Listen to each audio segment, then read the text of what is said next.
que volume est à l'écolo? Oui, I think the volume is there. Bonsoir, bonsoir, peuple congolais. Bonsoir. Bon, dimanche, hein? Toi, Ernie, il est déjà à 17h et quelques, je pense. Je vais voir. Toi, à 17h et quelques, oui, 17h14. Ici, chez nous, à Washington. Donc, hey, Nzambi wanyi. Hey, taona kama kapendana na zonga muluba.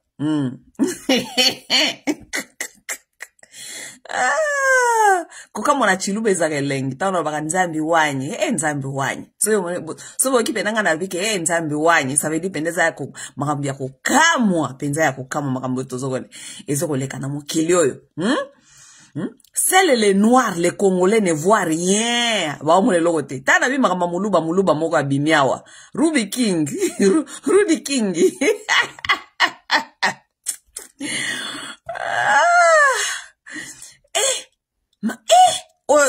Tozoka ba exclamation na ba tiaka na ba video.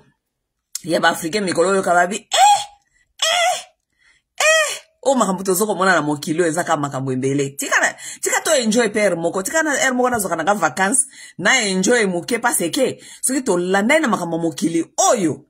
Je vous dis eza bienté. Je vais vous dire quelque chose, mes chers amis. La plupart des gens qui me suivent ici, ce sont des gens qui ont quand même la conscience. Hein? Oui, oui. Certains de vous sont un peu religieux, mais même si vous êtes religieux, mais vous avez quand même un peu de conscience. Vous êtes entre cette guerre-là, de rester dans vos sentiments religieux là, mais en même temps, vous êtes conscient que ce que je suis en train de vous dire est vrai. Oui, oui. Oui, oui. Il y a un combat entre les gens qui sont religieux là, qui savent que oui, ce qu'elle est en train de dire est vrai. Mais il y a ce conflit-là religieuse. Hein? Religieuse, parce que la religion c'est la maladie sexuellement transmissible du cerveau. Oui, oui, oui, oui. Parce que tu vois, lorsque vous êtes dans le sexe là, c'est bon et tout. Vous savez que vous êtes dans les risques parce que vous êtes promiscuous, mais en même temps, vous le faites seulement. Ça, c'est la religion, c'est ça la religion. Oui. Je vais vous parler ici de la religion parce que les topics dont je vais aborder là, ça a vraiment beaucoup de choses avec la religion. Vous devez comprendre ce monde. Vous devez comprendre ce monde. Mais malheureusement, on ne peut pas sauver non plus tout le monde. Parce que beaucoup de noirs sont vraiment dans les noirs. Ils sont dans les trous noirs. Ils ne comprennent rien, absolument rien. Parce qu'ils sont dans leur état là. On a tellement détruit leur cerveau. Bandeko ba bolingo to solo la. Bomoni na komi wana na komi titre nanga na komi ke Israël Palestine Iran. Makambo to soko mona lelo Israël Palestine Iran. Ça c'est égal Rwanda, Congo, Ouganda dans 50 ans. Je vous ai toujours fait ces émissions, hein. Je vous ai toujours fait les émissions qui concernent la politique mondiale. Ok? Nasala ba émission ebele, nasala ba émission ebele, ba vidéo nangezali ebele, oyo nasala ba émission, oyo ezoko sur la politique mondiale. Parce que, malheureusement, ba africain, ba congolais, ba kanisa kaka ke politique ezali ya makambo ya mboka na bango. Te. Politique esuki na mboka na bino te. Politique esuki na village te. Politique ezali, ba politique mso eza global, ezali mondial. Et si vous ne comprenez pas comment est-ce que politique mondiale ezali ko tambola, vous serez toujours, bakolia kabino toujours. Hein? Lorsqu'on vous parle comme ça, vous pensez, boko zalaba victime, bakolia kabino toujours, boko zalaka toujours, bakolia kabino toujours. Oui, oui, oui. Parce que tout ça, na kati ya monde ezali jungle. Nous ne sommes pas différents des animaux. Nous fonctionnons de la même façon que les animaux, mais seulement différemment parce que, bazana mayele koleka baninga, baza kolia baninga. C'est la loi du jungle, c'est la loi du jungle. Il n'y a rien ici dehors. Oh Nzambe, toke ndeko sambe la Nzambe. Oh Nzambe akotela biso makamboyo. Oh c'est Dieu qui a fait ça, c'est Dieu. Dieu ya mabuliri njegu. Nzambe na bino ya monyato, ya lokuta, ya buzoba. Boke ndeko sambe la. Il n'y a pas Dieu ici sur terre. Il n'y a rien. Il n'y a que l'intelligence des animaux qui fonctionne ici sur cette terre. Il n'y a rien d'autre. Et ceux qui n'ont pas encore compris ça, vous allez rester dans vos bêtises là des églises tous les jours, en train de chercher Dieu, en train de chercher de comprendre Dieu. Moutuloko la Congolais d'abord, a coquille même pas qu'on réfléchir makambi Nzambe na mokilio les soso. Ok? Moutuloko la Congolais, est-ce qu'on réfléchit makambi Nzambe? Est-ce qu'il y a un Dieu qui existe pour les Congolais? Est-ce qu'un Congolais peut continuer dans les bêtises de makambi Nzambe lelo? Est-ce qu'un Congolais peut continuer dans ça? Et vous êtes là, vous êtes en train de croire que Dieu existe et Dieu existera pour vous, il viendra vous sauver et tout et tout. Dieu n'existe pas, il n'y a que la loi du jungle, il n'y a que la nature. Il n'y a que rien que la nature. Et la nature a ses règles et la nature a sa constitution. Les plus forts mangent les plus faibles. Et si vous êtes les plus faibles, on vous bouffe. Il n'y a rien de Dieu dedans. Dieu ne viendra pas pour vous parce qu'il n'existe pas. Dieu n'existe pas, c'est la loi des jungles, c'est la loi de la nature. Vous devez comprendre la nature pour savoir comment vous sauver.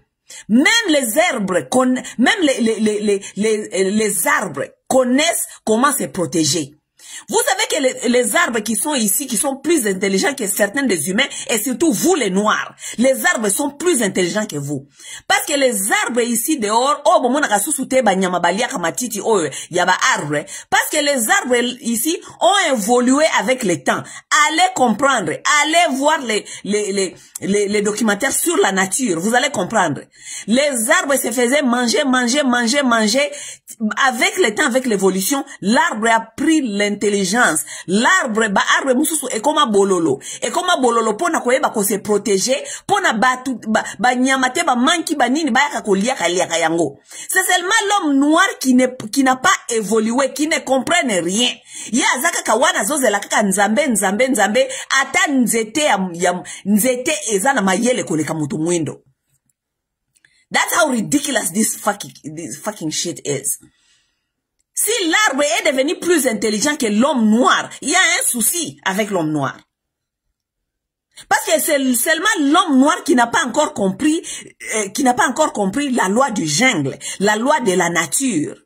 La loi de la nature, les faibles se fait manger. C'est tout. Makambia nzambe, eza lokuta, baza ko fandi sabino na kati ya buzoba, pour ba continuer ko lia kabino. Et pour ba continuer ko lia bino. Boko vivre. Nous sommes là, non? Nous sommes là, vous allez voir. Biso ko tout romona li sous parce que, ba koko na bino, parce que bino bati bozo ko bote la mokilio. Bino bati bozali ko bote la mokilio yo, sans ko yeba nini yango bozali ko tika nakata mokilio yo, sans ko yeba la loi du jungle, sans savoir la loi de la nature, sans savoir que la nature a sa propre constitution et sa propre façon d'évoluer, sa propre culture. Vous pensez c'est vous qui vont apprendre la nature pour boya ko tangi sa nature Dieu. Boko yoka yango ya bien. Bana bino boza ko bote la bele ba fulu wana boza ko bote la bana bino wana ba fulu wana ba yebi eloko te bana ba noir ba yebi eloko te boke ne ko fansa ba wana ba église wana ba yebi eloko te ba cause bazela surtout ba congolais bozela dans 50 ans vous allez voir ce qui va vous arriver. Vous allez voir. Voilà, titre nanga bomoni. Israël, Palestine, Iran dans 50 ans, ça sera le Congo. J'ai déjà fait plusieurs vidéos, Naïb Sakabino toujours. Mais les gens ne comprennent pas. Parce que vous avez aussi les dirigeants qui sont les religieux, dirigeants sauver bino, les dirigeants qui n'ont pas encore compris la loi de la nature, Israël, Yesu, dirigeants Zoba, qui ne savent pas se protéger bino. Allez, moyen pour s'en sortir les réalités. Ok? Voilà les lots. Je pense que j'avais fait, auparavant, j'avais fait une vidéo, vous expliquer, na sala déjà vidéo à expliquer, bien nos problèmes, il y a Israël, na Palestine, ok? Na yebite so, il faut na zonge la source, comme ça, la émission, wana, ya ko bisa bino, histoire, ya Palestine, na Israël, ok? Mais, ce qui est vrai, la plupart de vous, boyez l'histoire à Israël, na Palestine.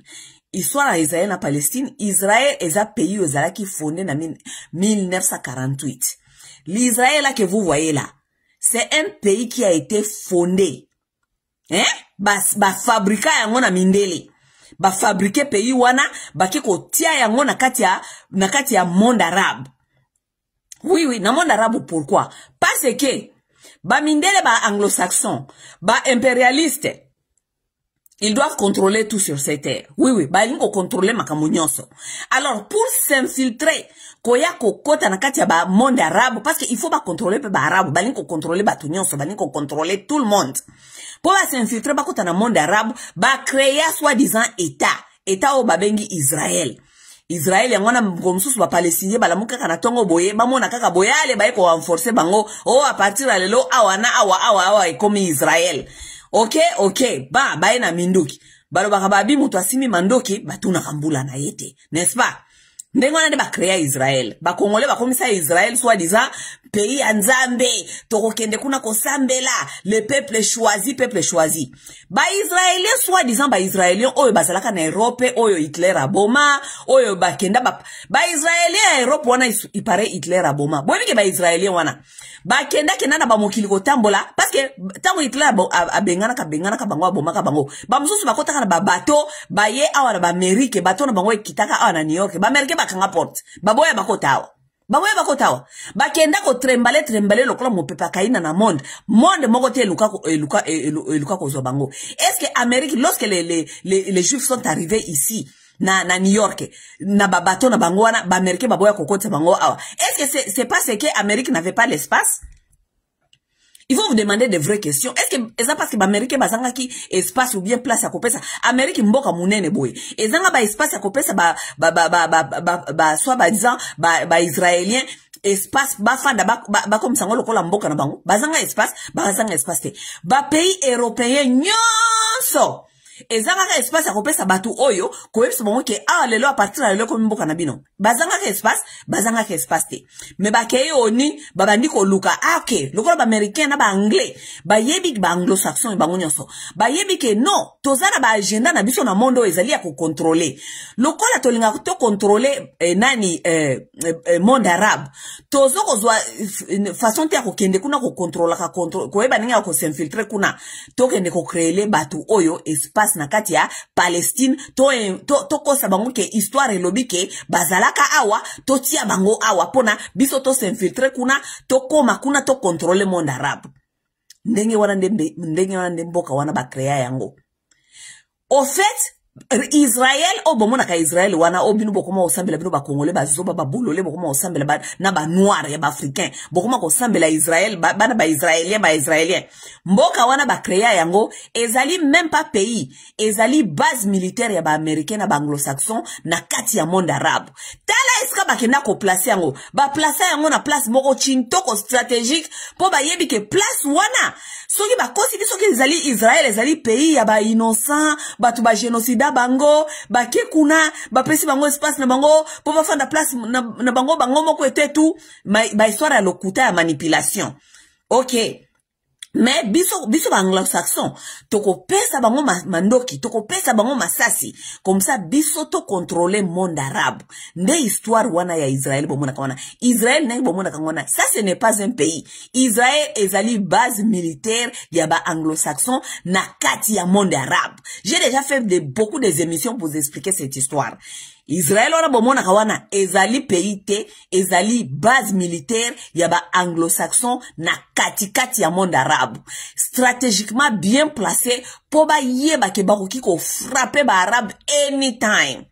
Ba israélien soi-disant bazalaka na poto Hitler aboma bango bazalaka na façon te yako soi-disant yako se libérer yako bunda et tout directement tant kaka ba israélien ba pesi bango mboka soi-disant Israël kuna na Palestine mbala moko Israël abimi ba muscle akomi puissance militaire bomi tuna kate comment est-ce que israélien wana soi-disant bakokaka te ko se défendre est-ce que babande ko bomaka bango soi-disant na Hitler na batu mususu et tout mais kaka tango ba pesi bango soi-disant espace wana kaka Israël na kati ya Palestine mbala moko bakomi puissance militaire. Israël est comme puissance militaire. Ndenge nini ekoko maka puissance militaire kaka mbala moko boy. Soki ezali te base militaire ya anglo-saxon. Ba bimiseli biso ba histoire wa ba israélien wana bazalaka na ba bible bino bata ba bible ba israélien bazalaka ba esclave ba souffra toute leur vie est-ce que ba israélien wana bomona kakuna ba mindelo bomona kakuna na Israël ya lelo est-ce que ba israélien wana ezali ba israélien bible pesa bino histoire ke bazalaka ba esclave na Égypte Totuna nakana totuna nakama musoso. Est-ce que bomona mundele est esclave? Bomona mundele est esclave? Est-ce que mundele a koko esclavagisme? Si on doit même questionner cette Bible.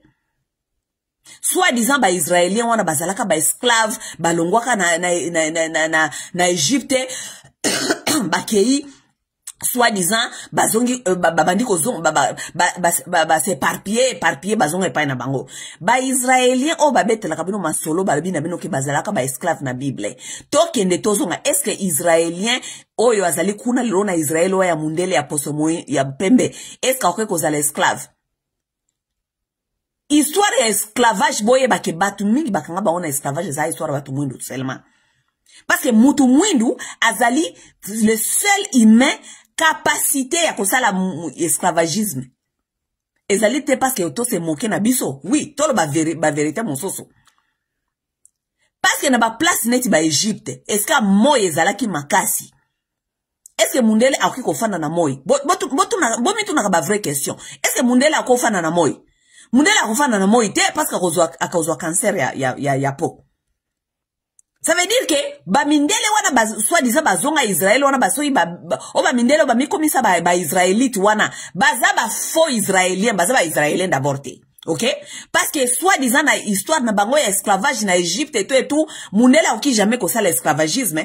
Pourquoi? Parce que pona ye condition ya pona ye ezali ko permettre ye te aza l'esclave. Parce que esclave musala na ezali ko zala libanda, ko sala musala ya makasi, ko kende bilanga, ko fana na bachan toute la journée. Tandis que mundele oki ko fanda na moite toute la journée parce que pona ye condition ya pona ye ezali ko permettre yango te.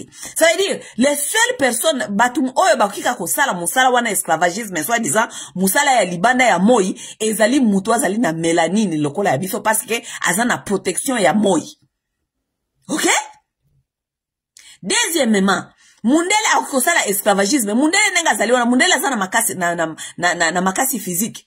Mundele azana makasi physique, mundele azana makasi physique te. Yangona mundele lelo, lokola esclavagisme zali aboli ya konozo batu na makasi. Yangona mundele lelo asala ba machine, asala ba tracteur, asala ba biloko oyo eko sali saye, asala musala ya makasi mais avec les machines. Parce que mundele azana incapacité ya kosala musala ya makasi ya maboko lokola mutu mwindu. Mutu moko kaka oyo akiko sala musala ya makasi ya maboko zali mutu mwindu. Parce que azali na capacité physique wana. OK?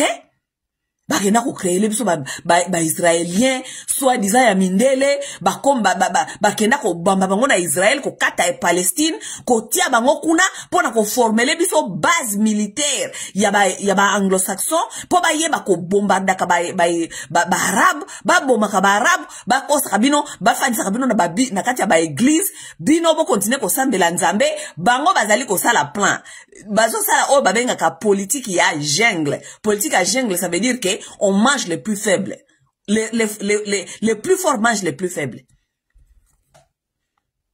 Yo kabatu bunu nege bafande l'église baza kolela kuna banzambe teto ulebo tanga histoire ulebo se documenter ulebo bakababi empowerment bo se empower na kati ya connaissance bo yebite bo fandele kaka ba masolo ya Israël masolo ya Yesu masolo ya je ne sais pas ya quoi et en plus masolo ngo pe ya Yesu bo beta keza masolo pe ya lokuta parce que bo yebi même pas les solo ya Yesu. Pourquoi? Parce que soki bo yeba ki ke Yesu wana bakos ba yela kabino ba masolo na bangwana Yesu azalaka zelote Yesu azalaka mai à son époque. Yesu azalaka ko bundisa bazalaki ko bundisa occupation romaine ya ba Israélite. Est-ce que boye bien mo? Mais ba ko ça non histoire ya vrai à Jésus parce que boko yeba ke Jésus azalaka na kati ya mouvement ya mai qu'on appelait à l'époque na bango kuna na Israël ezalaka mouvement ya ba zélote.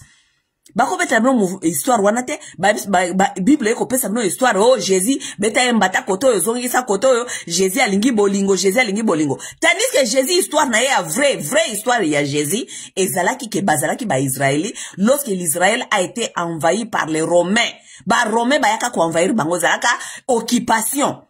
Alors ils ont formé un groupe qu'on appelait les zélotes. OK?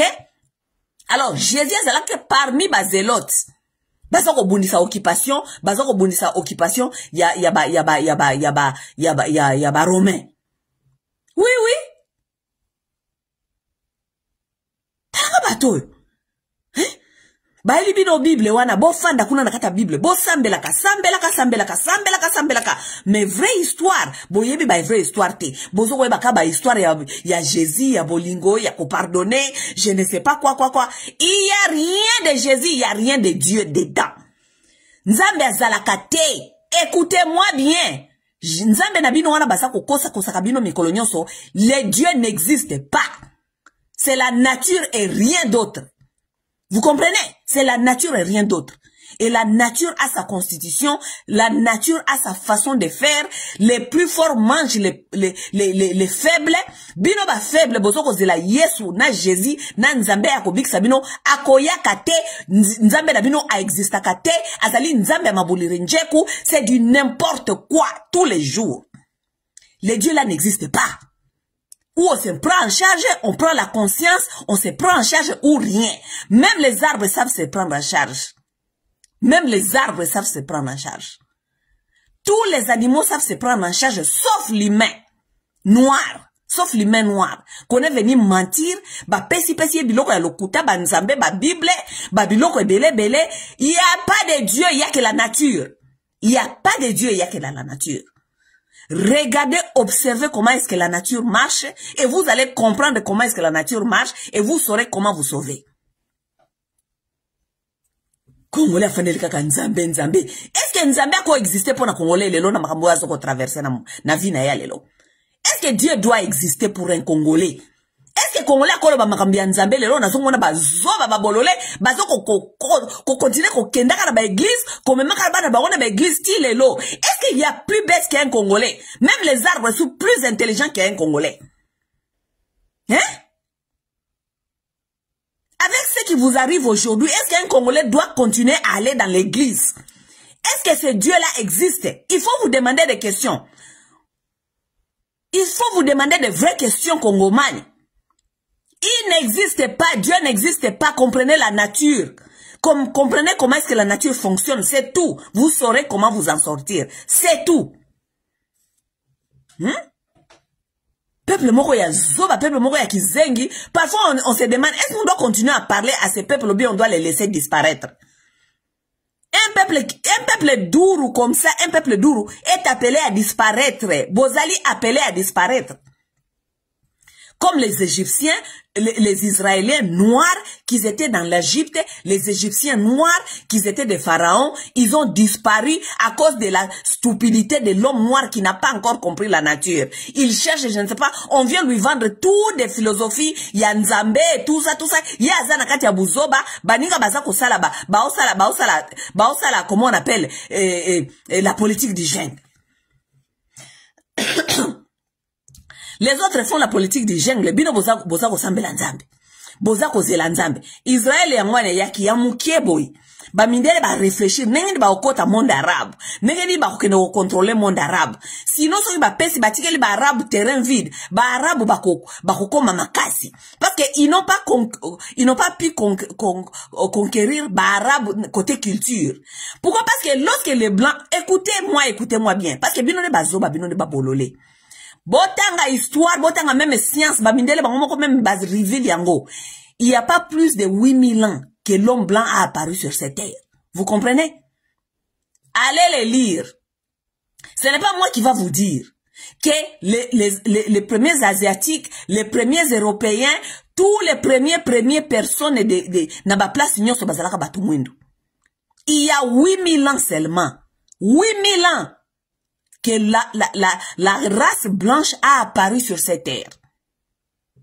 Bango moko ba isi biso babina biso ke oh non, ezali mutu mwindu tellement fanda ki nakati ya malili mingi, akoma ki mundele et tout. Ça c'est faux et chifo parce que ouais, cette histoire musu fona bet labno muko mususu. Parce que ça na koti nakati za maka mususu. Na ko se perdre na maka mbona za ko sapino lelo. Je viendrai vous parler de cette histoire. Ça fait 8000 ans que l'homme blanc a apparu sur cette terre. Et je dois vous dire cette histoire. Mais leloté. Bokanga dati ya lelo tokosolango mukolo mosusu. 8000 ans mundele apparaître dans le monde, ok? Directement soi-disant ba apparaître ki na Europe, kuna na Europe eska batu mwindu nyonso bazala ki batu mwindu nyonso ba disparaître. Right? Ba disparaître. L'homme blanc a compris qu'il devait conquérir des territoires. il commençait à faire son exploitation à conquérir ba espace. Bino boyi ba histoire ndenge ba longwa kuna ba Europe ba kota ba moyen orient kuna ya kala ya côté ba Palestine kuna nyonso ba Israël soit disant ba Israël ya lelo zaka ba Palestine kala ba ya ba Amérique awa ba kota tina ba Afrique ba kenda ba Asie et tout mais place nyonso ba bande conquérir esprit na bango zalaki ya koboma. C'est pas moi qui invente ça. C'est l'histoire. L'homme qui n'est pas au rendez-vous avec l'histoire est appelé à disparaître. Et si kanyo se babazaye ko koma, ko boma. Soye bakoka ko boma, ba bomina no bino ebele, si mabalingi ba imposer bino makambu na bango. Po ba yeba ke culture na bino, fo ba bomango, po ba conquérir bino, fo ba boma culture na bino. Ba pesa bino identité mususu ya lukuta ya binote. Alors ba place mingi ba kendaki ba conquéraki ba ye Afrique pe kuna ba conquérir bino ba kenda Asie ba kenda ba monde arabe. Kuna monde arabe na ba Asie ba kokai kwa conquérir te na ba makamna bango oyo ba kenda ko imposer ba culture na bango. Alors comme il n'a pas pu conquérir là-bas, mutu oyo azana culture na yeza difficile ko conquérir ye. Tala biso ba ko conquérir biso ba biso ba culture na bango. Regardez là où nous sommes aujourd'hui. Regardez là où l'Afrique se trouve aujourd'hui. Mais regardez d'autres pays donc qui on n'a pas conquis avec leur culture. Tala nenge basali développé. Bino depuis bobanda Yesu wana bayela bino Yesu na nzambe na bango ya Bible. Boza wapi lelo comparé na ba chinois. Nini ba chinois bayebi Yesu te bayebi nzambe na bango na ba Bible te mais ba chinois bazalaka bien. Comment est-ce que les chinois sont bien? Comment est-ce que les japonais sont bien? Comment est-ce que iranien baza bien? Nenge nini arabe baza bien? Nenge nini comment on les appelle? Comment on les appelle? Ba coréen baza bien. Mais à un certain temps, tout le monde fois mi tourne à vraie question. À un certain temps, l'homme noir doit commencer à se demander des vraies questions. Bino ba yele bino nzambe po bobonga. Me bobonga gateti lelo depuis bo banda nzambe wana bobonga gateti lelo. Me ba oyo baboya nzambe wana bangonyo basi babonga. Ba komiti na ba niveau ya ko créer ba nuclear weapon. Bino depuis boyaka na baelaka bino Jésus na nzambe na bango ya lokuta wana bosambela kaka o l'armée de l'Éternel. L'armée de l'Éternel zalakate za mohambe ya lokuta. Buzoba Yesu yemoko ba baka ye na kuruza ba boma ye. L'armée de l'Éternel yaka ko sauver te. Zoba kizenge zoko no sambela mutu oyo ni Yesu soit disant yemoko l'Éternel, l'armée de l'Éternel yaka jamais ko sauver ye. Bizengi bazoba. L'armée de l'Éternel n'existe pas parce que l'Éternel lui-même n'existe pas. Ce qui existe, c'est la loi de la force. Oyo ba chinois, ba indien, ba arabe, ba coréen, ba comprenaka. Bango bazelaka armée de l'Éternel te. Yo se mona chinois zako l'armée de l'Éternel qui zengi ya mutu mwindu les hommes irresponsables. Surtout un homme qui prie Jésus là. Je trouve c'est un homme irresponsable. Mobali mobimba musala nemi kolonso kolobaka makambi ya buzoba. Tandis que ba oyo bazali ko évoluer, ba sala ba weapon, ba format ba armée parce que ba yebi loi ya jungle. Hein? Yo se mona india sa ko biso nani l'armée de l'Éternel. Aussi mona chinois sa ko yebiso armée de l'Éternel. Te bango ba yebi ke otie totie. Parce que wana nde loi ya jungle. Ok? Bino bazala ko tia bino misapi. Mibali ya bino bazoba bakenda ko mibali mibimba bakoma ko katela Yesu fumbwa. Mobali mombake église sa ko yemba sa ko katela Yesu fumbwa. Biloko ya boye vraiment, biloko ya boye. Et puis vous avez des femmes qui sont avec vous. Et puis aujourd'hui, vous allez nous dire que les femmes ne vous respectent pas. Yo mobali mombokoma moi si à Yesu. Okate la Yesu fumbwa. Moi si à respecter pourquoi? On a détruit votre culture, on vous a tout détruit. Et aujourd'hui, vous ne comprenez pas que les femmes ne vous respectent pas parce qu'on est venu vous féminiser. Pourquoi? Parce que Jésus vous sodomise tous les jours. Mobali bomba koma okate la Yesu fumbwa buzoba kende ko sala sport kende ko sala armée kende ko sala makambu oyo kotinda yo oyo ba ko se protéger lobi na basi na bana na famille na bino na territoire na bino bazoba ta lelo Congo mobimba lelo Congo ba soda ba koma ko kima soda azokima inkotani Likola buzoba bamibali bakoma kosambela bazo kozela l'armée de l'éternel. Fuck Jésus na bino na totie ye misapi na nzambe na bino na baela na Bible totia ye misapi. Depuis to banda kotia Jésus na bino wana na nzambe na bino na misapi. Ti lelo. Oh mais c'est blasphème yo mutu ya blasphème yo pe na tie yo misapi. Bayele bino Jésus parce que mutu mwindu azana phobie, azana kobanga ya kokufa. Mutu mwindu ayebite kokufa ezali komoko naturel. C'est la it's a circle of life. To salama poto daye, toko daye kaka. Olinga toko kufa. Oh, c'est nzambe akopiniri yo kokufa. Akopiniri nga na kokufa. Bongo yo tango kokufa. Akopiniri yo po sala kini po lala ka mikolo nyonso na église. Si lala ka na église mikolo nyonso. Osambe la kanzambe wana po banga kakokufa. Elo ni bosambe la kanzambe na bino wana. Kaka likola ko banga kokufa. Alors que kokufa zelo komoko naturel. L'homme noir est tellement stupide. Nzambe akopinir yo ser na nzambe akopinir yo mukolo kokufa opinir yo na nini. Yo okufa po ani po pinira ki yo sambe la kemi kolonyo sosala la kana église. Akopinir yo sala ki yenini. Papa na yo mama na yo wana akufa wana. Nzambe apinira ki yo po yo sala ki yenini. Po yo la la kana église mikolonyo soti. Yo la la kana église. Au moins biso batu wa mentalité to comprena nature la vie to yebi ke kokufa ezali nango naturel eko ya lelo eko ya lobi soki komi okufi odaye mais to fanda ka teto sambela ka Yesu to bondela ka Yesu to bondela ka Nzambe po il faut pas to kufa il faut to kufa bozo ko banga kokufa yango bokota religion eloko mosusu te bizengi bazoba bozo ko banga eloko ezali naturel. Vous avez peur de ce qui est naturel. Ok? Le futur le plus promettant, c'est la mort. Oh, on a comme un lawyer, on a comme un pilote. Rien ne promet ça. Mais tout ce qui est promis, 100% c'est la mort. Donc, bon, get already over it. Ok? Le plus possible bo yebi ko yeba ko manipuler lokwana na mutu na bilo ba ke to kokufa na biso kaka bo manakata ba buzoba na bino ya Yesu na Nzambe ya lokuta obayela bino pepe moko ya zoba Israël yango wana lelo Israël yango wana base militaire nakati ya monde arabe parce que les gens là n'ont pas pu corrompre moral ya ba arabe ko longola bango na kata culture na bango po ba yebi ke culture ezali loko moko makasi culture netinda kabatu ba yeba ba identité na bango po soki boyebi identité na bino boyeba ko bunda boyeba koma ko zala soudé comment ko tika l'ensemble lokola tozo ko conquérir bato te côté culture na bango to memelongo ba buzoba to memela ba africain ba koma bazoba ba koma ba mbala bango ba koma ko katela Yesu fumbo ba koma basi ya Yesu. Allez, toi même base militaire kuna auto okosa bango kezali makambo ya Nzambe Israël place ya Nzambe la place sainte des saints baki ko yiba mabele bato ba palestinien ba même ki yango ba israélien lokuta ba israélien pembe ya mindele o ba exista même pas parce que ba israélien bazalaka bato mwindo. OK?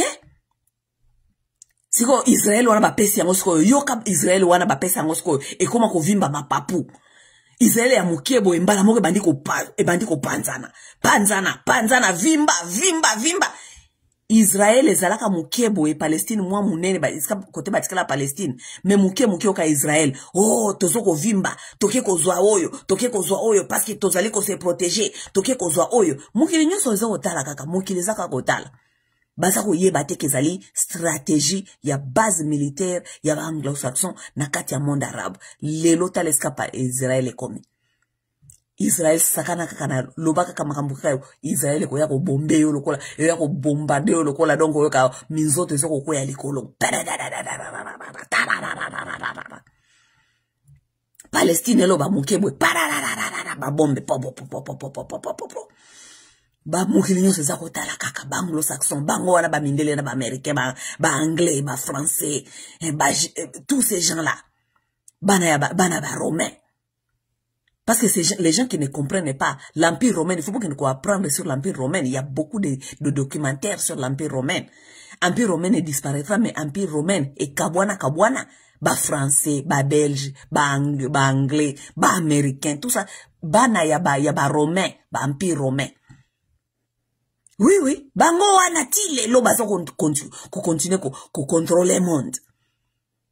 bino bofandi boyi histoire empire romain te boyebi contrôle na bango te boyebi te façon ni ba fonctionnaka bino bofandi kaka losambu ya nzambe losambu ya Yesu nzambe na biso Yesu est mort pour nous et tout bizengi bazoba peuple moko ya tina te peuple moko ya tina te bango wana sikoyo baza kuna sikoyo bango wana sikoyo nde ba forma sikoyo Israël wana bomoni lelo Israël sikoyo base militaire na bango sikoyo na kati ya monde arabe Iran mekaka koloba boy ta ba bombe yango wana za ko sopa na ba bombe lobi na butu ba bombarder Amérique bombarder Iran bozo ko mona makambo zo leka kuna sikoyo totala na makambo ndenge ko évoluer Liban lo baka boy muke pata ba bombe yango ne sopani la loi du jungle sikoyo modelo ba créer kuna modelo ba créer Israël kuna comme base militaire na bango ya anglo-saxon nde modèle wana bazali ko sala sikoyo na région des Grands Lacs bino bakongole bofandi bozo ko binaka ba kofiolo mide boza ba golo ba woria ba tout ça modèle oyo ba sala kuna na Israël c'est le même modèle qu'ils ont créé ils veulent créer ils sont en train de créer dans la région des Grands Lacs Congo que jamais comme puissant parce que bango ba yebi que ce Congo comme puissant et ça problème aussi comme Congo écrit jamais comme puissant parce que Congo est en biloko nyonso ko pesa eko salango puissance comme parmi ba puissance mondiale mais il faut qu'on garder peuple wana zoba peuple donc moko ya zoba lokola to garder peuple wana zoba to luka batu musuku na pembeni wana ska ba ko contrôler bango ale bake ko bimisa bino Rwanda ba ko bimisa bino Batutsi oh Batutsi baboma bango même histoire ya Israël yango wana ba ko créer kuna na région des Grands Lacs oh Batutsi bazalaka ba génocide bango oh tout ça il faut to aider bango il faut to protéger bango il faut allez talasko babandi ko pesa Batutsi makasi ko entraîner bango avec Africom baina Africom ko bamba Africom na kati ya kuna epa ya Batutsi kuna ko bamba Africom na kati ya Uganda Africom to base militaire américain to eko salisa bino pona to former bino to salisa bino et tout ça allez former ka bango congolais azane wana za ko bina po ba o former bango po ba o sani parce que Rwanda zene le côté Uganda ye wana za iye pasa ko yiba Congo Rwanda sa ko yiba Congo ba former bango po ba sala nini po ba ya ko yiba bino ba envahir bino Rwanda nenge koma wana Rwanda koma base militaire baza ko continuer ko former ngo ko vimbisa ngo ko komisa ngo base militaire ya anglo-saxon na kati ya region wana Congolais azakotala ba africain nyonso bazakotala ba africain nyonso wana ti kote ba Sud Afrique wana tant Kagame azako sala munoko na Sud Afrique est puissance. Mais lorsque Kagame se tient debout, pour sala munoko na ko lobela Sud Afrique n'importe quoi. Vous pensez que Kagame a eu marmot salate? Kagame connaît ce qu'il est en train de faire. Parce que c'est lui, les bases militaires, il y a des Israël, Israël, format qu'on a dans le monde arabe, il y a Afrique. Bon, c'est là, ce qui est grave, c'est que, dirigeants africains, baza tellement bizengi, bangonyo so baza religieux, baza tellement bizengi, baza comme on a te makambo ezali koya. Bon, c'est là, dans 50 ans. Dans 50 ans, Rwanda wana bomoni wana na parti ya Uganda wana. Mais Africains boko souffrir. Parce que les Batutsi, bazana ba même mentalité yaba juif wana bakina ko postele bango kuna. Mutusi est prêt à faire tout avec les blancs. Mutusi aza prêt ya kosala tout na mundele. Mutusi ayebite ke mutu mwindu les Africains bazaba ndeko na ye. Te, Mutusi est prêt pour tout faire avec Muzungu. Oui, ba Africain mususu ba otala wana, ba Africain mususu ba musakanga. Oh non, yomoni, Batutsi, bazali komone la bango Batutsi. Vous allez comprendre qui sont les Batoussi dans 50 ans. Vous allez comprendre que Batoussi bazaba Nyatanyao. Bazaba Nyatanyao. Bazali Batu Oyo. Bazala même mentalité wana. Il y a supériorité, il y a racisme, il y a suprématie. Ce sont ces gens-là. Parce que, arabe, soi-disant, israélien, kuna na Israël. Tant que kuna na Israël, bazana esprit à suprématie. Oui, bazana esprit à suprématie. Et puis, esprit on a bangwa suprématie, on a, yangwana bazalaka nango kuna, na Allemagne, yangwana Hitler a boma bango.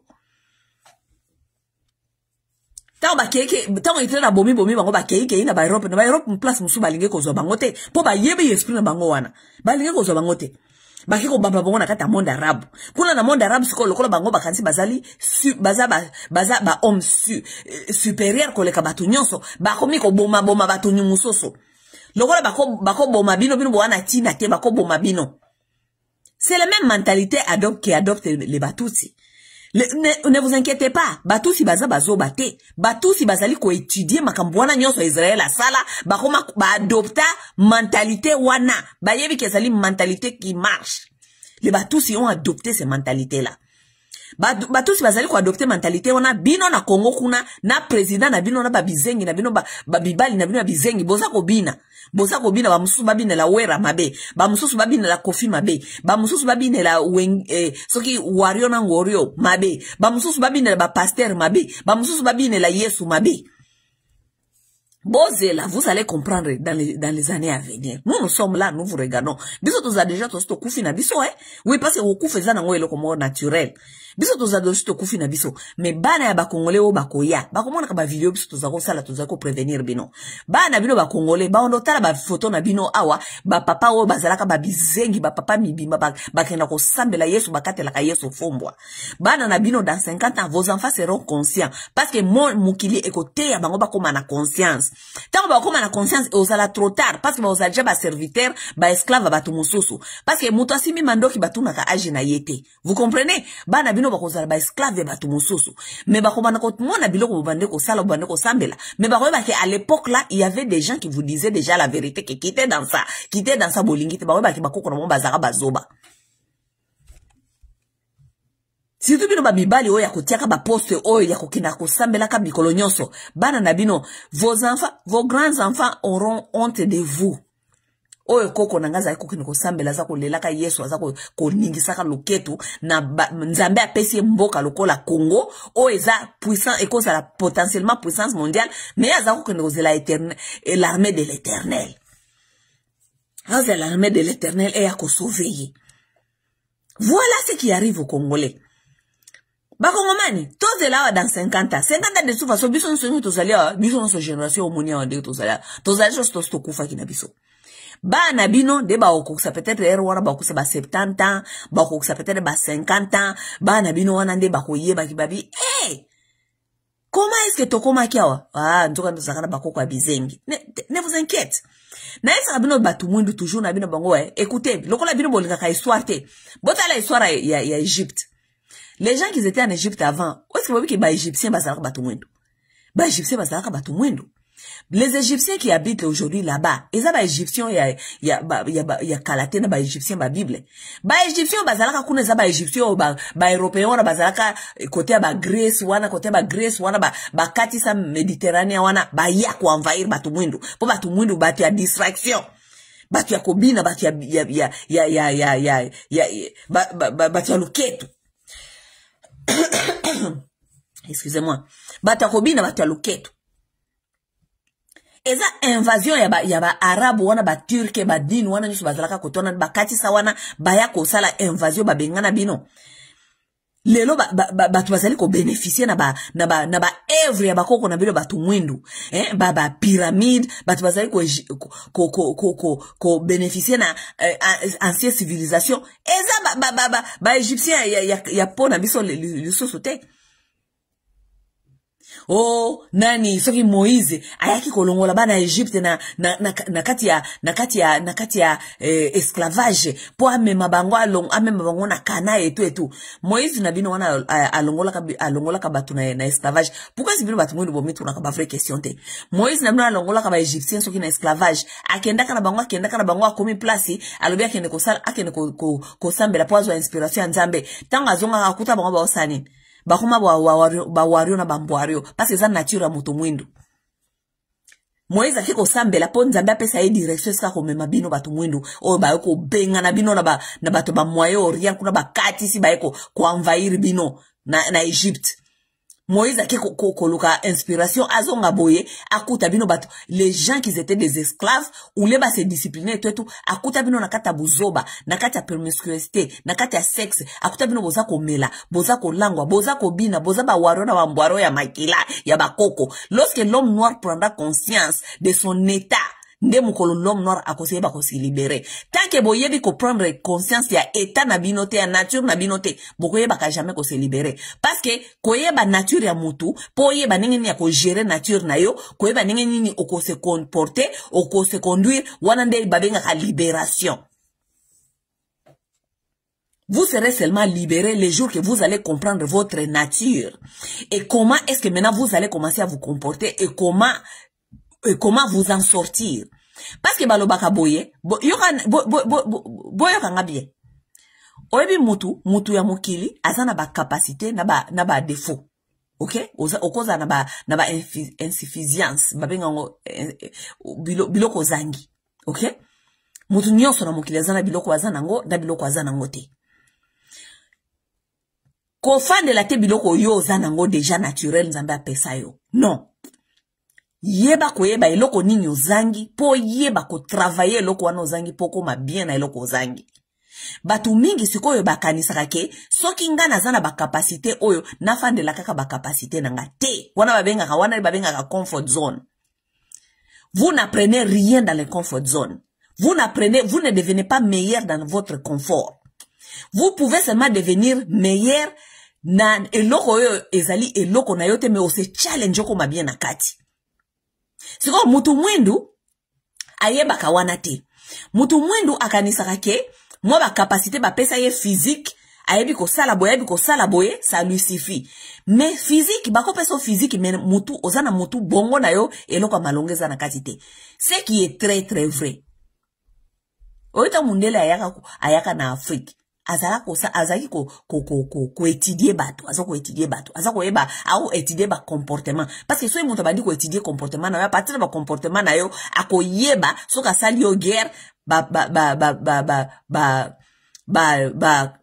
benga onini ba strength na yo ezali wapi na ba weakness na yo ezali wapi. Ça veut dire makasi na yo ezali wapi na faiblesse na yo ezali wapi.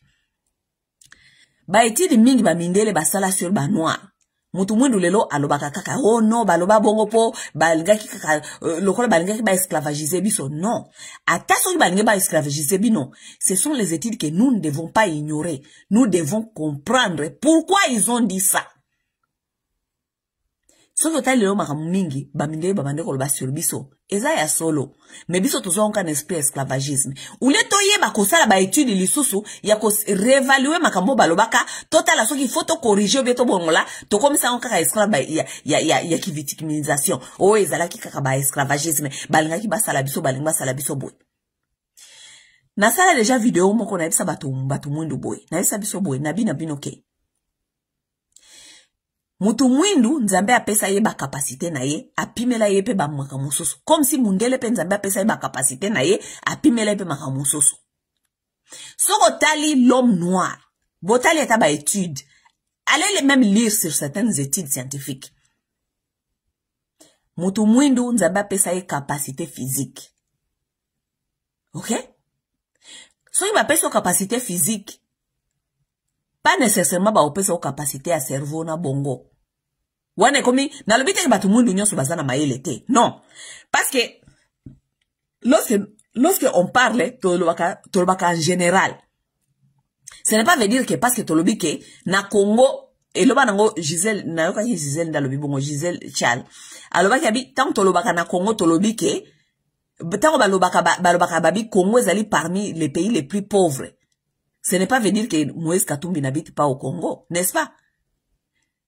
Est-ce que tango balobaka batiaka Congo na liste ya ba pays pauvres? Est-ce que balobaka babi oh non, mais Moïse Katumbi bafandaka kuna te, balobaka Congo ezali pays pauvre. Parce que oui, c'est un pays pauvre. Ce n'est pas veut dire qu'il n'y a pas de millionnaires dans ces pays. Il y a des millionnaires dans ces pays. Mais Congo, na charte mondiale, les alliés pays pauvres. C'est la même chose que nous sommes en train de dire. Batu Mwindu, yamaye les bazali. Mais lorsqu'on regarde la majorité, Batu Mwindu est belé, en majorité, baza bazoba. Parce que Mutu Mwindu ba pesa capacité physique, mais capacité à bongo ba pesa yangote. Ça c'est vrai et vrai. Pourquoi? Parce que so ta une nature nenge développaka. Ceux qui osent la faiblesse ya matoi, ceux qui osent la faiblesse ya matoi, misu na yo ekomona bien. Ceux qui osent la faiblesse ya misu, matoi na yo ekoyoka bien. So parce que toza babi biso toza na 5 sense, toza na touch, toza na smell, toza na taste, toza na ear, toza na eye. Nakati ya ba sense na yo wana nyonso 5. Ceux qui moko eza ko travailler bien te, mususu ko pick up. Eza nature, eza bongo. Ce qui monaka bien te, capacité à koyoka, capacité à comprendre, capacité à koya dit automatiquement.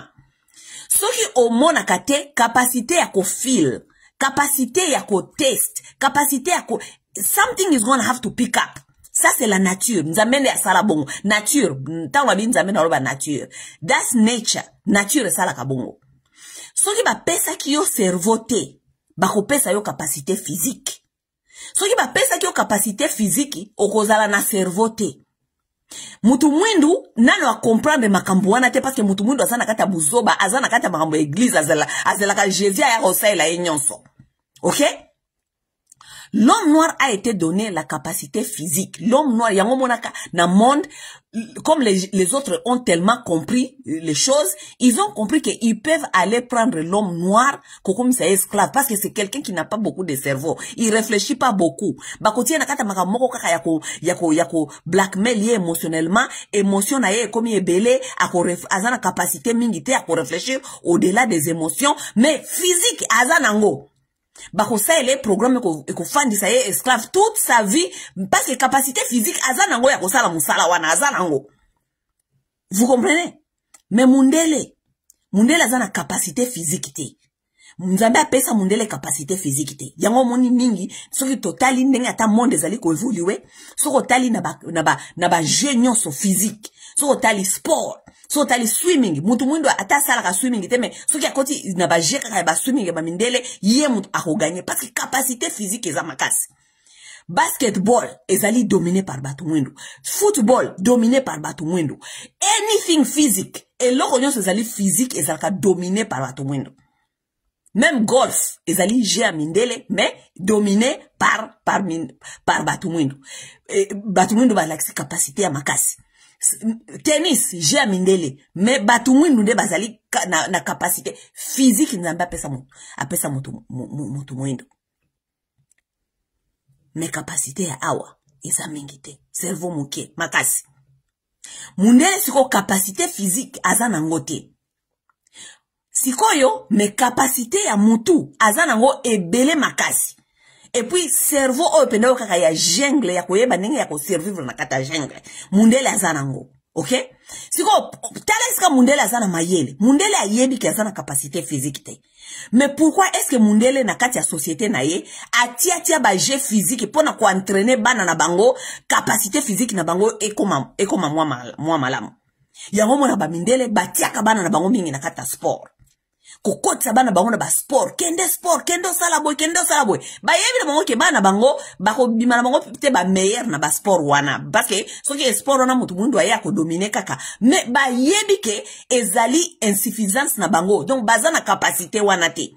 Donc il faut batina bana bango bakende ko sala biloko oyo ezali physique po capacité physique ezate. Ça veut dire que mutu ayebi ba capacité na ye, mais ayebi ke côté wana o nazana ba capacité te na kotia compétence kuna pona kende kozala mieux formé côté kuna. Mais mutu Mwindu ayebi ke awa azana yelo côté physique azana ngo mais afandeli kaka physique. afandeli makambo ya basi, makambo ya kolala basi, makambo nyonso ya nzoto kaka ne mutu mwindu. Donc a enforcer lisusu esika deja za na talent nzambe apesa ye ya naturel nde esika afandi kaka place wana. Ulia kende ko développer makambo mususu oya yebi ke azali na ba insuffisance côté kuna, azala ba capacité mingi côté kuna te, ce qui est la tête, l'intelligence l'intelligence émotionnelle akende ko développer wana alingi kuna ko développer kuna te. Nana, jambo dada. Hein? Vous êtes en train de comprendre quand même comme naza koloba. Mutu mwindu azali nasina sala émission, je crois que je vous ai déjà expliqué ceci. Boke negota na ba recherche. L'homme noir a été donné la capacité physique, inclus même sexuelle. Inclus sexuel, même inclus tout ça ba mikolo nazako expliquer makambo parce qu'il faut comprendre makambo. Ce qui ba esi bino babina bino ke nani même comment on dit size ya peni ya mutu mwindu ezali comparément plus comment on dit peut-être gros bien évolué comparé na ba peni ya batu mususu. Siko mutu mwindu bapesa ye peni, donc mutu mwindu donc a réfléchira kaka na luketu kaka na luketu yango moni ba mindele mingi tango bayaka Afrique bayeba kake bakokoka conquérir bino facilement. Pourquoi? Parce que bayeba kike bino koza bata ba peni minene batu ya ko réfléchir kaka libido batu ya kaka ya kubina na ba façon na bino ya kubina kaka luketu basi ya batu mwindu musala kubina kaka luketu. Vous savez, vos comportements peuvent dire aux gens quel genre de personne vous êtes. N'a pas ça un exemple plusieurs fois. Nabino, même en Afrique. Lorsque les Blancs sont arrivés en Afrique, ils ont fait les études, comprendre peuple, peuple, ce qui bloquait, par exemple, naba Afrique de l'Est. Ce qui bloquait, naba Afrique de l'Est, beaucoup de gens babina na luketu pena mingite. Batu babina ka, basako imite banyama ba wazo, so ke kotea ba Eritrea kuna, okuta batu ba imita ka ba wazo, basako bina lokola ba ndeke, basako bina lokola ba peut-être so ke kotea ba Uganda, Rwanda, Kenya, ba imita ka ba ngombe, biloka ningwana. So ko kotea ba Congo, kotea ba Bantu, okuta ba Bantu mingi babina na luketu. Kobina na loketu elinkolo bake, tozali bato, tozali na posa, sexe, sexuel, tozali, nous sommes dans ça. Peuple sans cerveau. Ye a investir à kaka na loketu, makambia loketu. Lorsqu'on regarde ça, on comprend quel genre de peuple. Peuple a investir à na loketu na kati ya cerveau, azali azana intelligence makasi te parce que il s'agit seulement au pesaye luketu, donc sexe, mwasi masanga, bière, basi ya masanga, basi ya kobina kaka na luketu. Yango moni capacité ya congolais ya ko réfléchir ezali pas au-delà de luketu. Basi ya ba congolaise bazalaka na internet kaka masolo kaka ya luketu, ya mibali, baboya kingai, abimakana fulani, makambia mibali kenda kaka boye, alambela ke kuna, basemeki baboye takiye, masolo kaka ya luketu. Congolaise azana capacité te ya ko développer eloko mususu au-delà ya masolo ya luketu. Même chose na ba mibali ya ba congolais, kaka makambo ya luketu. Akosola na batute soko fandia na internet ozo mona même pas que ba congolais bakosa la même pas forum ya nani entrepreneuriat. Toki ko sa ata forum te entrepreneuriat, toko sa ata forum moko te tolo bakeo, tozo ko tia na 10 personnes ensemble, to tia kambongo boyemboye, toko no fungola entreprise moko we na Congo, lokola neti ba asiatique basalaka. Ba asiatique bayaka batie batu 10, 5 ou 20, to tia biso nyonso 1000 par mois, tant toko sa un certain montant, toko ne place toko no fungola entreprise, au mona congolais jamais. Ezalaka masolo ya luketu, masolo ya bibali, masolo moko ya nzambe, masolo ya Bible. La Bible nous dit ceci, la parole de Dieu nous dit cela. Bouzoba, les gens qui sont incapables de réfléchir. Pourquoi? Parce que ce sont les gens qui n'ont pas encore compris leur Nan ba comprendre te que ba incapacité au bazanango eza incapacité. Congolais aza ko comprendre te ndenge nini Munyarwanda aza ko ndenge Munyarwanda aza ko beta aza ko comprendre te. Pourquoi parce que nasina expliquer bino ngana bino que anatomie ya Mututsi, anatomie ya Mututsi. Mututsi azana peni ya mukie makasi. Mututsi azana mpeni ya mukie koleka ta chinois. Peni ya Mututsi ezala mukie lokola peni ya bébé. Ça veut dire que Mututsi azana capacité ya ko réfléchir ya ko fande la makambukaka ya sexité a réfléchira kana na mutu na minduki parce que azana makasité physiquement pe Mututsi azana na makasité lokola physiquement Mututsi azana makasité physique azana makasité sexuelle ya ko sala sexe Mututsi akimela kama masasi parce que c'est comme ça qu'il doit se sentir comme un homme, c'est comme ça qu'il a développé sa façon de survie. Tandis que Kongomani, il y a afandeli sexe, afandeli masanga, afandeli buzoba.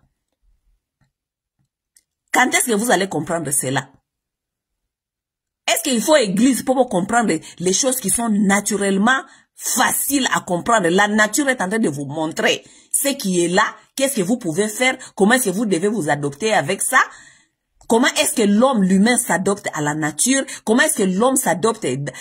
Même, comprendre même l'homme physique, capacité, mentale, intellectuelle. Vous ne comprenez rien? Vous pensez qu'il va vous apprendre ça? Église, nanzambe na bino yana lukuta wana yesu ba yela kabino? Bogansi yenda ko apprendre bino? Comment vous pouvez nous expliquer bino ba congolais que ba Mututsi, mutu ya munzoto mikie? Mutu ya nzoto mike azanga capacité physique parce que solo bina Mututsi lolo long kitisa nani bunduki bunda corps à corps na congolais. Est-ce que Mututsi ya koko bunda? Mututsi ya koko bunda te parce que azana capacité physique te. N'est-ce pas?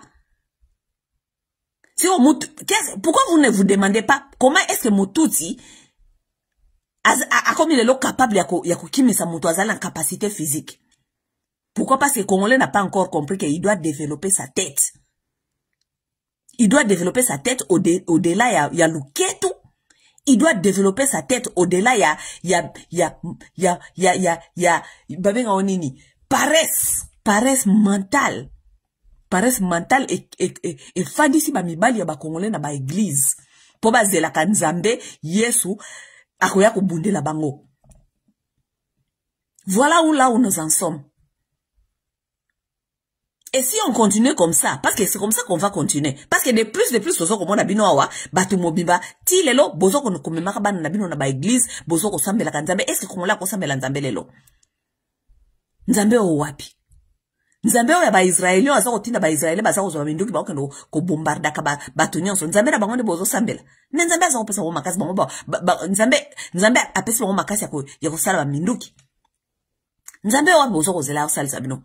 Nzambe ya Kagame azana Congo le loi si azui est de la République yangwana baza est yamboka na bino bakoma ko négocier yango mais Congolais atingami kaka ko binisaka ba église ko continue ko ndaka ba église ko binisaka ba tuluketu ko yaka mikolo nyonso na ba internet chaque dimanche ko betela kapso ba masolo na bino ba église ko betela kapso ba masolo. Quel peuple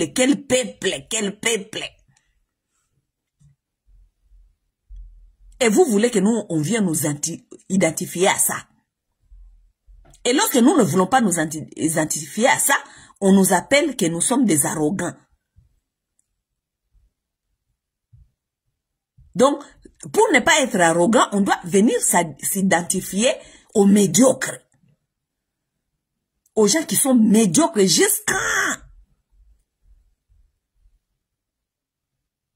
Ce qui est même malheureux, c'est ceux qui sont... moko na mona batukuna na Congo baza ko sambela na bia au moins ta bango peut-être bango ba yebite parce que bango baza na kata ya ignorance kuna éducation malongezaalité. Mais si tu vois même batuba na poto batangi bake soi-disant les gens qui s'appellent les intellectuels mais qui n'ont pas de l'intelligence, qui n'ont pas de sagesse, qui ne savent rien, qui sont que dans l'émotion parce que mundele a ça qui bino que l'homme noir n'est rien que émotif aza mutu ya émotion batu baza ba intellectuel ti lelo baza ko sambela bazo comprendre le monde te ningi nizali ko évoluer. Ça me choque.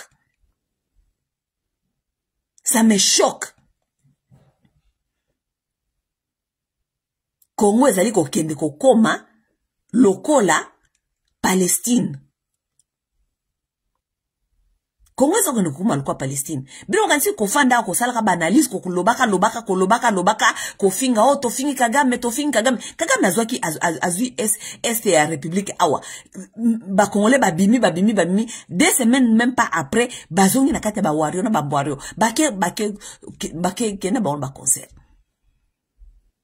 Biso bato lobaka moko tango tali yo polo bibo to sa ni peuple aboye oyo soi-disant nani comment ça s'appelle Moïse akenda ko délivrer peuple à Israël azongi bo akuti bango bazana kati ya bowario na bambwario baza ko sakana baza ko bina baza ko sala bosoto Moïse akutaka bino eza bato mwindu peuple wana soi-disant kenda obisa na Israël wana ezaki bato mwindu peuple à distraction. Peuple abimi na kati esclavagisme, ba yebite eska bazako kene mbazako bina. C'est ça les Congolais d'aujourd'hui. Un peuple qui se retrouve dans des problèmes comme les Congolais sont aujourd'hui, mais bazana bango kobina. Donc Moïse akende ko sambela ko yeba ndenge nya ko longola bino na kati lokwana, ndenge nya ko diriger bino, mais bino boza ko bina.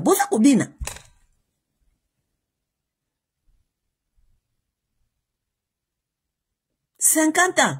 Modelo Congo ezokende 50 ans nanenge pe bozala ba dirigeant bazoba baye ko bebisa lisusu na éducation bayebite ko orienter peuple bayebite ko stopper na nubuzoba na bangwana ba dirigeant moko bango pe basambelaka bayebite ko diriger bino bango pe bayeka ko ajouter lisusu bêtise likolo ya bêtise. Dans 50 ans vous ne serez plus là. Vous ne serez plus là. Congo ezala lokwa Palestine.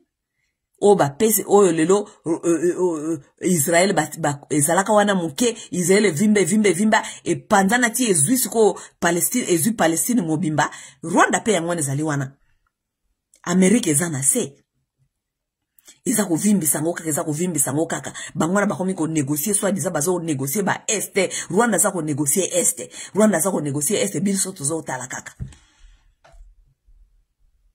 Tant aussi ça qu'on négocier est-ce que dans 20 à 30 ans ayel super négocier le sous sika monso souper basa ko vimbi ça y mutasimi mandoki batuna rambula na yete anatanda ba kongole ba osani ba olo bakaka talangi basali biso ti mokolo moko boye ba africain nyonso tant ba ko ya ko remarquer bo ba rêver bo et comment est trop tard Rwanda koma Palestine akoma Israël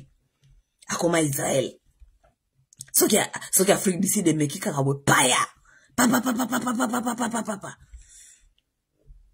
Oui. Pourquoi bokanisi Israël et zakuna kata monde arabe.